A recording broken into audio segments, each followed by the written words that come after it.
Hi everybody. You've been told that success means hustling harder, being everywhere all the time, and never taking a real break. But here's something that just happened. So one of my clients, Sari, just sent me a message while coming back from her vacation, and she said that this is kind of crazy. While I was on holiday, my business just had its second best month of the year, over 35,000 euros in sales.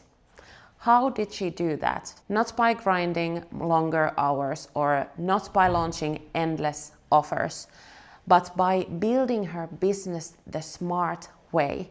So it grows even when she steps away. And in this video, I will break down exactly how she did it and how you can too. When I first started my company, my mentor told me something that I will never forget.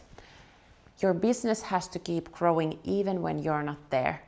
And at first, that sounded almost insulting in a way, because like most entrepreneurs, I believed growth came from me working harder and showing up more and putting in longer hours.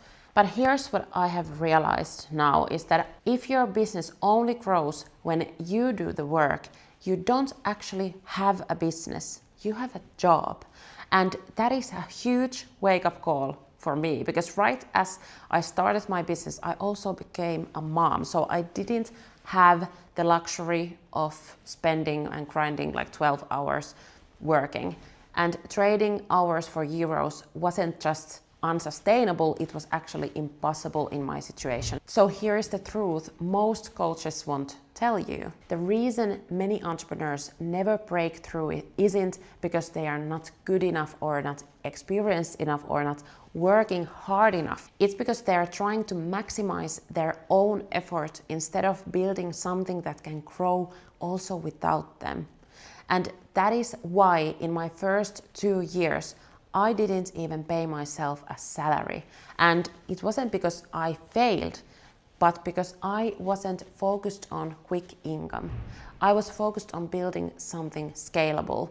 Most people would see that as a sign to quit. But I had heard something from this one of 100 business podcasts that I listened to when starting out, that it often takes about 900 days before you even know if your business works. And I don't know if this is true or not, but what I know is that most entrepreneurs quit on day 90. So that was just a perspective shift for myself. And you don't fail because it takes longer than you expected. You fail because you give up before the compounding starts.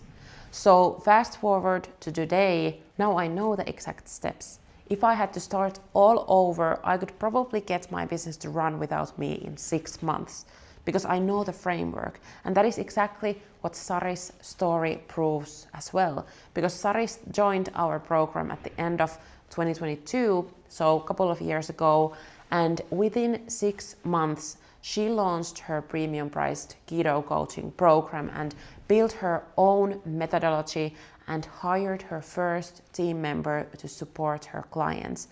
That shift from selling sessions to building a business was the turning point. And now, less than 2 years later, she had a 35,000 month while she was on holiday.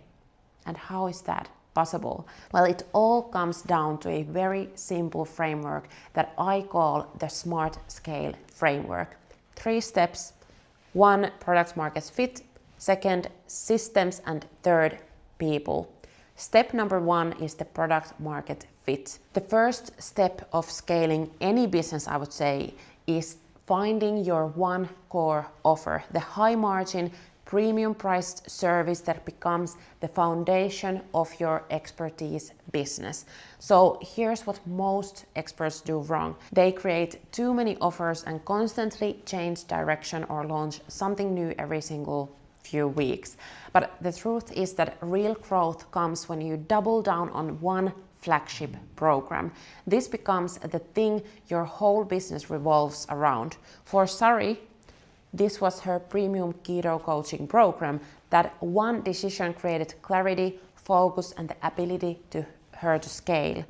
So then step number 2 is systems. Once you've nailed your offer and you get clients week after week and month after month, the second step is building simple systems. And by the way, if you still don't get clients to your flagship offer week after week, month after month, then don't go to this step yet. You need to figure out the first step before moving to the next one. So in systems, you need repeatable processes for generating leads, converting leads into clients, and onboarding new clients and delivering results consistently. These systems don't have to be perfect in the beginning. They don't even need to be sophisticated, because I know that, for example, me as an entrepreneur, I am a visionary. I am not a systems person. So it's hard for me to create the perfect systems. So at first, even a checklist or a Google Doc is enough. What matters is that your business isn't dependent on your memory or your presence. So someone else should be able to step in and follow the process and run your business. For Sari, her lead generation system was organic content and a cheaper course as a lead magnet. Even while she was away, her content kept bringing in leads and her systems kept turning them into clients. That's how she came back from vacation to one of her best months ever. So the step number 3 is people.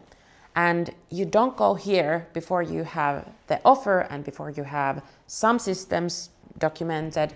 But then once you have, you go to this third step, which is bringing in others to run those systems for you. And the order in which you bring the people in matters. And here's what I would recommend.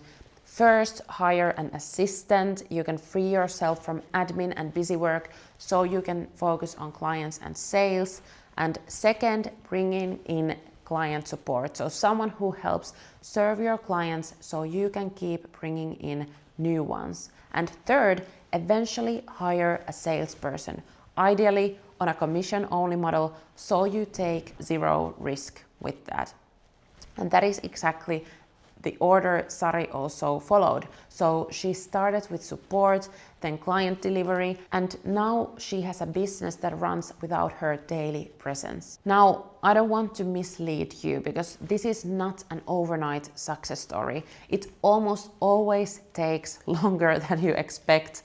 Sari's results came from consistent efforts, not a quick hack. Like I mentioned, she started working with us in the end of 2022. But once you've learned the framework, everything speeds up. That is the difference between guessing your way through entrepreneurship and following a proven model. So here's the takeaway. Scaling an expert business isn't about working harder or getting more certifications or constantly launching new offers. It's about building a business that can grow without you and your presence. And you do that by following the Smart Scale framework. First product market fit, then systems, and then people. And that is how Sari built a keto coaching business that made over $35,000 in a month, even while she was on holiday. And it's the same framework that can help you build freedom into your business too. So if this story inspired you, hit subscribe for more case studies like Sari's, and check the links in the descriptions for resources to help you start scaling your own expert business.